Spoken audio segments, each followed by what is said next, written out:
30টি বাঁধ ভেঙেছে দুই দফায়। এটা তৃতীয় দফায় বন্যা হচ্ছে। এই তৃতীয় দফায় বন্যায় ক্ষতি হয়েছে। পশ্চিমবঙ্গটি প্রায় বেশিরভাগ বাড়িঘর পানিতে নিমজ্জিত। এখন পানি উন্নয়ন বোর্ড জেলা প্রশাসন আমাদেরকে জানিয়েছেন যে এই পর্যন্ত ৫,০০০ লোক পানিবন্দী রয়েছেন। পাশাপাশি পানিবন্দী লোকজনকে উদ্ধার করার জন্য তারা বিজিবির সহযোগিতায় নৌকা এবং বোট তারা এনেছেন এবং সহযোগিতা করছেন। কিন্তু তারপরেও জায়গা থেকে খবর আসছে যে তাদের উদ্ধার করার জন্য আমরা লোকজনকে আনার জন্য চেষ্টা করছে। আমরা যেখানে দাঁড়িয়ে কথা বলছি এটি হলো আঞ্চলিক মহাসড়ক।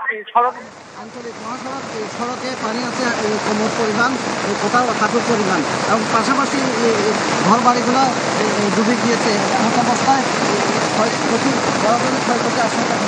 এই কারণে বন্যায় দর্শক, আমরা ফেনীর সার্বিক চিত্র দেখছিলাম এবং দুর্যোগপূর্ণ আবহাওয়ার কারণে খুব ভালো শুনতে পাই না। আমরা শুরুতে এবারে আব্দুর রব আপনার কাছে একটু জানতে চাইবো মৌলভীবাজারের সার্বিক পরিস্থিতি।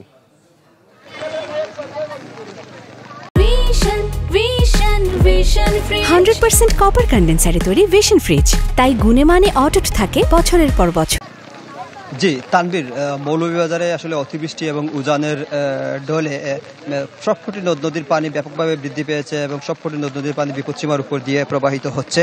আমি এখন দাঁড়িয়ে আছি মৌলভীবাজার জেলার রাজনগর উপজেলার টেংরাবাজার ইউনিয়নে। সেখানে আপনারা দেখতে পাচ্ছেন যে মনু নদীর 3টি স্থান দিয়ে আসলে পানি উপচে বিভিন্ন লোকালয়ে প্রবেশ করছে এবং লোকালয়ে প্রবেশ করে আসলে বিভিন্ন যে বসত বাড়ি এবং দোকানপাট এবং যে বাজারগুলো আছে সেগুলো ধীরে ধীরে প্লাবিত করছে। ইতিমধ্যে যে আমন ফসল সেগুলো অনেকগুলো প্লাবিত হয়ে গেছে। এবং আপনাকে আরো তথ্য দিতে চাই যে এ পর্যন্ত মৌলভীবাজারের মন নদী বিপদসীমার একটি পয়েন্টে 70 সেন্টিমিটার উপর দিয়ে প্রবাহিত হচ্ছে, আর একটি পয়েন্টে 105 সেন্টিমিটার উপর দিয়ে প্রবাহিত হচ্ছে। কুশিয়ারা নদী বিপদসীমা স্পর্শ করেছে এবং দোলাই নদী বিপদসীমার উপর দিয়ে প্রবাহিত হচ্ছে। এবং ইতিমধ্যে প্রায় দোলাই নদীর 4টি স্থান দিয়ে পানি উপচে লোকালয়ে প্রবেশ করেছে। যদিও দোলাই নদীর পানি কিছুটা কমছে ধীরে ধীরে এবং পানীয় প্রবাহ কমছে। পাশাপাশি যে মনু নদীর 3টি স্থান দিয়ে পানি উপচে লোকালয়ে প্রবেশ করছে। এখনো মনু নদীর পানি উপচে আসলে লোকালয়ে প্রবেশ করছে। আমরা এখন যে জায়গাটি দেখাচ্ছি আসলে সেই জায়গার আসলে মনু নদীর পানি মূলত এই উঠেছে এবং এখানে একটি বাজার রয়েছে, বাজারের একাংশ তারাপাশা বাজার, সেই বাজারের একাংশ আসলে ডুবেছে। এবং এই পানি হঠাৎ করে উঠা এবং বৃদ্ধি পাওয়ায় আসলে মানুষের এক ধরনের ভোগান্তি বেড়েছে এবং মানুষ আসলে এক ধরনের হঠাৎ করে পানি বৃদ্ধি পায় আতঙ্কগ্রস্ত হয়ে পড়েছেন। পাশাপাশি মনু নদীতে এই সময়কালে এত পানি বৃদ্ধি। দর্শক, আমরা ফেনী এবং মৌলভীবাজারের খবরাখবর জানছিলাম আমাদের সহকর্মীদের মাধ্যমে।